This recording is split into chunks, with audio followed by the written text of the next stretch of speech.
हे आहे ठोकशाही न्यूज 24, जिथे आवाज दाबला जात नाही, अन्यायाविरुद्ध वाचा फोडणारे.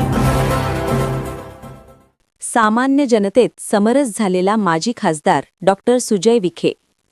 शिर्डी खासदारकी असो किंवा नसो, पण सामान्य माणसाला कायम विकासाच्या माध्यमातून न्याय देण्यासाठी प्रयत्न करणाऱ्या माजी खासदार डॉक्टर सुजय विखे यांना एका वयोवृद्ध महिलेने भेटून तुमचं काम चांगलं आहे, तुमच्यामुळे विकास होत आहे, तुमच्या पाठीशी आम्ही आहोत हे सांगताना जोडलेले हात व नेत्याबद्दलची असलेली प्रेमाची बांधिलकी नुकतीच एका घटनेतून दिसून आली आहे. डॉक्टर सुजय विखे नेहमीच जनतेत मिसळणारा नेता. सहजपणे होणारी भेट, लोकांचे प्रश्न सोडवण्यासाठी असली तत्परता, त्याबरोबरच नागरिकांचे असलेले अडचणी सोडवण्यासाठी त्यांचा नेहमीच प्रयत्न राहतो.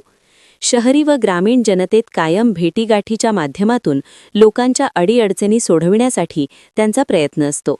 अशाच एका कार्यक्रमात थेट रोडवर हात करून गाडी थांबवताच आशीर्वाद देत विकासाच्या भावी कामासाठी या महिलेने दिलेली शुभेच्छा सध्या सोशल मीडियात चांगलीच चर्चेत आहे. ठोकशाही न्यूज 24 साठी विशेष प्रतिनिधी किशोर पाटणी, शिर्डी.